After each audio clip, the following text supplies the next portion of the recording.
जो प्रेस के साथी हैं,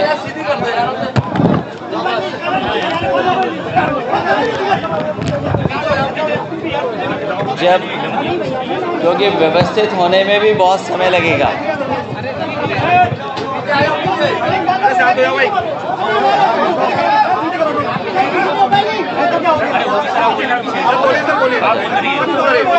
मैं अपने उपस्थित प्रेस के साथियों का बहुत धन्यवाद देना चाहता हूं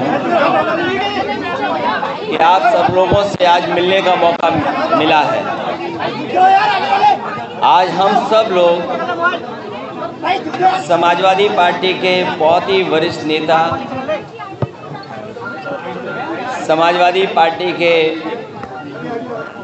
सभा में सांसद, केंद्रीय कई बार के सांसद, उनके निवास पर हम आप सब लोग मिले। समाजवादी पार्टी आदरणीय किरणमय नंदा जी भी हैं, पार्टी के जिलाध्यक्ष, महानगर अध्यक्ष और मथुरा के जिलाध्यक्ष, हाथरस के जिलाध्यक्ष और कई महत्वपूर्ण साथी हैं। जिस समय मैंने आने का फैसला लिया था, उस समय मैंने यही कहा था कि हमें कोई प्रदर्शन नहीं करना है, कोई हमें राजनीतिक जिस तरीके का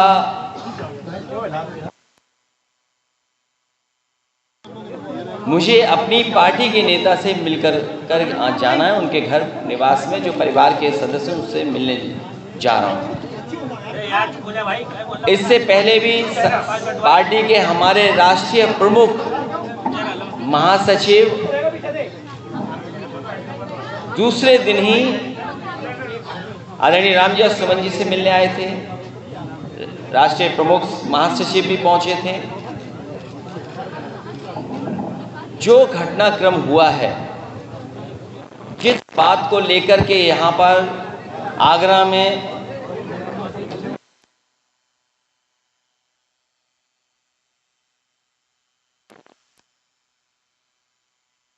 डंडे बोले तो शांति सरकार ने दी थी, और उससे पहले आपने सबने वो तस्वीरें देखी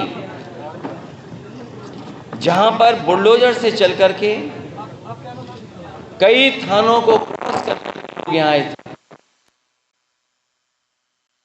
थे, हमला किया है यहाँ पर। उनका इरादा क्या था?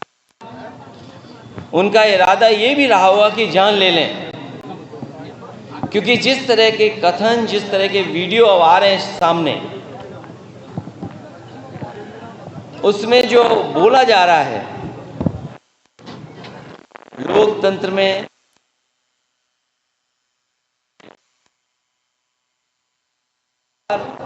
किसी के साथ नहीं हुआ होगा जिस तरह का हमने आपने व्यवहार और भाषा को देखा है। ये जो तलवार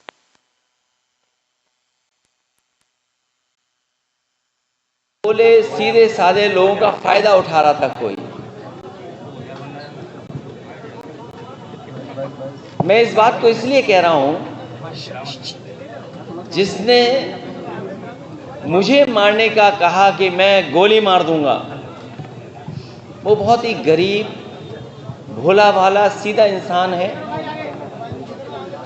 इसी तरह बहुत सारे भोले भाले लोग आए थे, उन्हें कठपुतली की तरह इस्तेमाल किया जा रहा था। उन्हें यह भी नहीं पता था कि उनके कठपुतली बनाने में किनकी उंगलियों में धागा है। लखनऊ वालों के हाथ में धागा था कि दिल्ली वालों के हाथ में धागा था। ये जो कुछ हम लोगों ने देखा,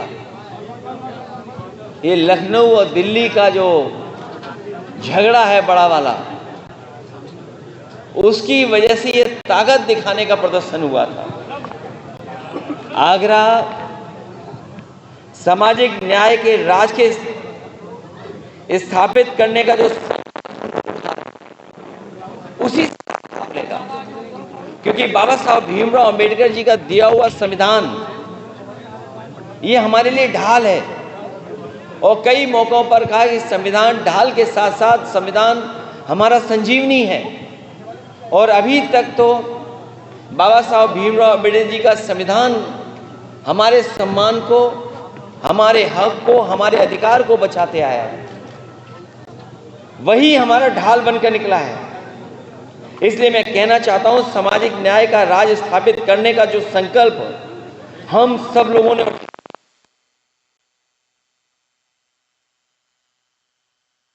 समाज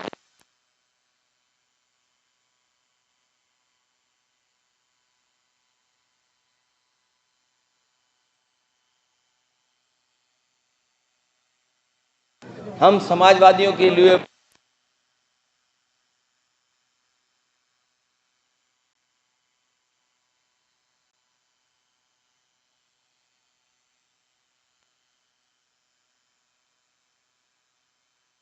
लोगों को बहुत बार अपमानित होना पड़ता है। समय समय पर हम लोगों ने अपमानित महसूस किया।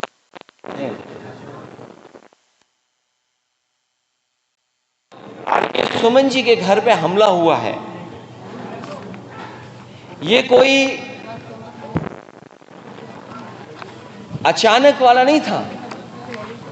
आदरणीय सुमन जी के घर पर जो हुआ है हमला, वो बहुत सोच समझ करके हमला हुआ है, बहुत सोच समझ करके तैयारी के साथ हमला किया गया है। ये कोई सुनने में आ रहा है, जो सुनने में आ रहा है, हो सकता है वो बात आप लोगों तक मुझसे पहले पहुंच गई हो। योगी जी की निगरानी में उनके एक सलाहकार और कुछ इंडिपेंडेंट स्वजातीय एमएलए जो राजस्थान के थे, इंडिपेंडेंट एमएलए को लखनऊ के एक बड़े होटल में बुलाया गया था। फिर इस मुद्दे की पटकथा उस सीएम के सलाहकार ने इन स्वजातीय एमएलए के साथ मिलकर लिखी कि राजस्थान और यूपी के कुछ अराजक तत्व और योगी सेना को फंडिंग की, ताकि ये माहौल बनाया जाए जिससे दो फायदे हों।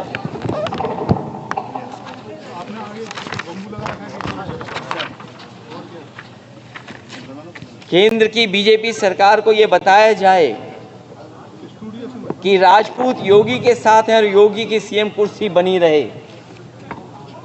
यूपी में पीडीए और आगरा में मुख्यतः जाटा, मुस्लिम, निषाद और कुशवाहा समाज में एक डर पैदा किया जाए, और खासकर पीडीए समाज में एक डर पैदा किया जाए, जिससे ये अपने हक की आवाज उठाना बंद कर दें।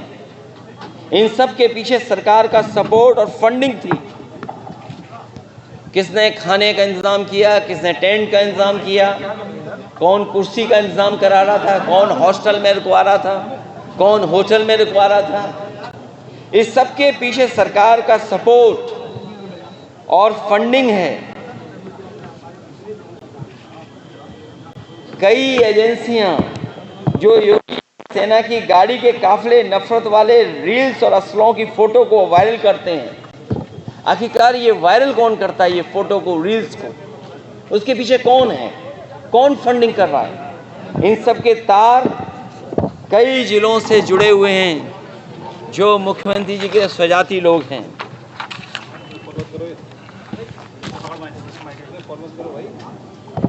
और मैं इसलिए कहता हूं कि सरकार पिछड़े दलितों और अल्पसंख्यकों को डराना चाहती है। कई मौकों पर हम लोगों ने घटनाओं में देखा है, उनके काम करने के तरीके को देखा है, क्योंकि वो जानते हैं कि पीडीए की ताकत 2027 में सपा को साथ दे रही है। सपा के साथ खड़े हैं पीडीए के लोग, उसे डराएं धमकाएं। और वो डराना धमकाना हम लोगों ने देखा था। अभी जो बाई इलेक्शन हुआ था उसमें किस तरीके से डराया धमकाया गया था, उन्हें वोट तक नहीं डालने दिया गया था। ये बड़ी साजिश थी। और मैं कुछ उदाहरण हाल के ही देना चाहता हूं, मैं पुराने उदाहरण कोई नहीं देना चाहता हूं, किस तरीके के सरकार का व्यवहार है डराने का। मैं वही उदाहरण कुछ देना चाहता हूं। हालांकि कुछ बातें जो घटनाएं हैं उसमें कुछ मिलकर के कुछ और फैसले हुए हैं, लेकिन जो घटनाएं हम लोगों ने देखी और हाल में हुई हैं, इलाहाबाद में एक दलित को जला के मार दिया गया क्योंकि उसने जाति विशेष के लोगों के गेहूं काटने से मना कर दिया। क्या आज के आज़ाद भारत में जहां बाबा साहब भीमराव अम्बेडकर जी का संविधान हो, वहां पर ऐसी घटनाएं होंगी कि अगर गेहूं के काटने के लिए मना कर दें तो उसकी जान ले लेंगे जला करके। कल आगरा में अभी कुछ दिन पहले और कई दिनों पहले, कई वर्षों पहले भी घटनाएं हुई। उन घटनाओं का मैं जिक्र नहीं करना चाहता हूं, कस्टोडियल डेथ की मैं जिक्र नहीं करना चाहता हूं, लेकिन कुछ दिन पहले आगरा में जाट बारातियों और दूल्हे को घोड़ी से उतार के मारा क्योंकि वो बाबा साहेब अम्बेडकर जी का गाना बजा रहे थे।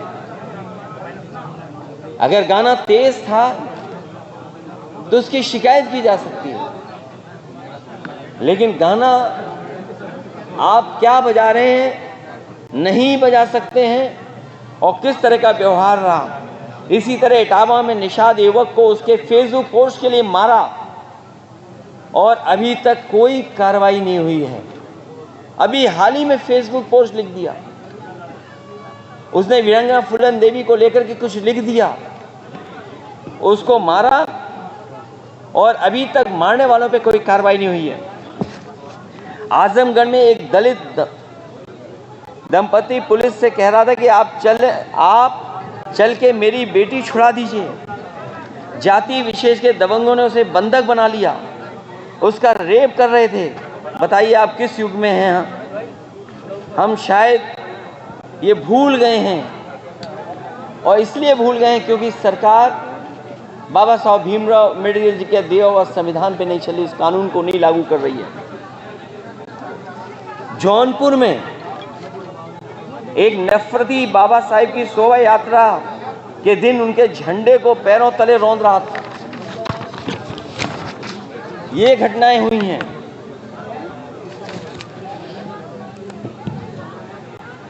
ये सब इसलिए हो रहा है क्योंकि आज सामंतवादी और प्रभुत्ववादी, उनको पता है कि उनकी सरकार है और अगर इस तरह का काम करेंगे तो उन पर कोई कार्रवाई नहीं होगी।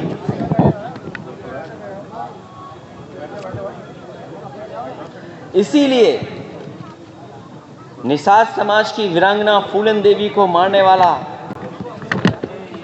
और किस तरह बोलने वाले लोग वहां शामिल हो, किस तरह ब्रॉडकास्ट किया जा रहा है आज के समय पर।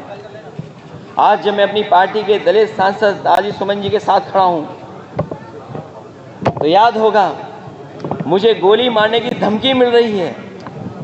जैसे फूलन देवी जी को मारा जैसे वैसे तुम्हें मारेंगे। आखिरकार कौन है इनके पीछे? और अगर ये धमकी दी गई है, अगर वो पोस्ट वायरल हो रही है, सोशल मीडिया पे चल रही है, वैसे तो सरकार को खुद संज्ञान लेना चाहिए। क्या करूं? लेकिन अगर हमारी पार्टी के लोग शिकायत भी करने जा रहे हैं तो उस पर एफआईआर दर्ज नहीं हो रही है। बीजेपी के लोग कुछ भी लिख सकते हैं, उन पे एफआईआर नहीं होगी, कड़ी कार्रवाई नहीं होगी।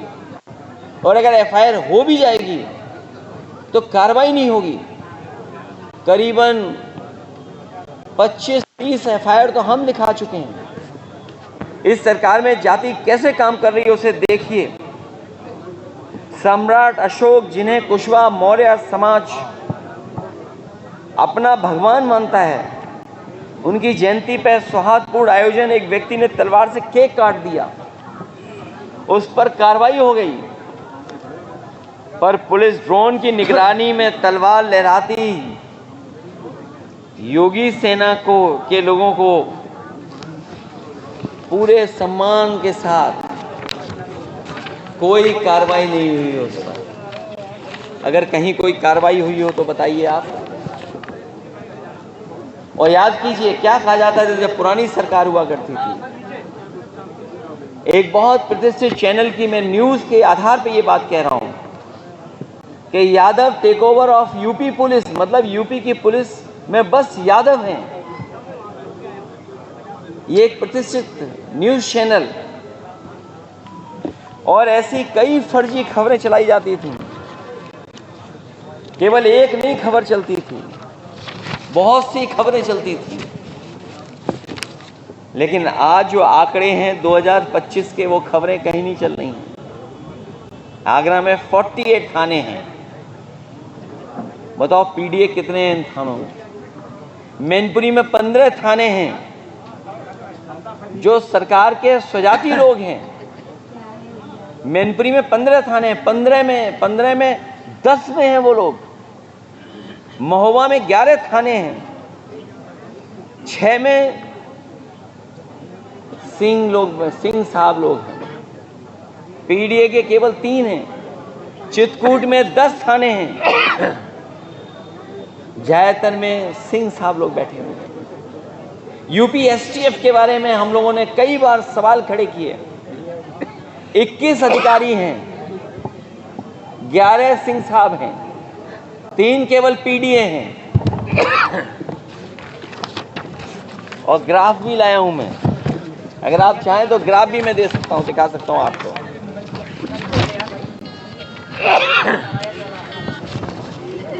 अगर आप चाहोगे तो मैं ग्राफ भी दिखा सकता हूं। मैं जानता हूं कई चैनल अपने आप ग्राफ को कवर कर रहे होंगे। ये ग्राफ है, ये ग्राफ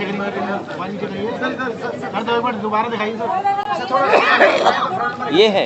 ये तो मैं केवल 4 जगह का बता रहा हूं मैं आपको, केवल 4 जगह की बात कर रहा हूं मैं केवल। एसटीएफ का देख लीजिए आप,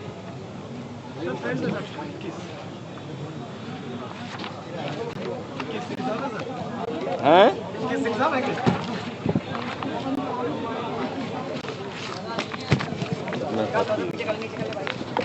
इसलिए मैं कहना चाहता हूं, जो बात मैंने पहले कही मैं फिर कहता हूं,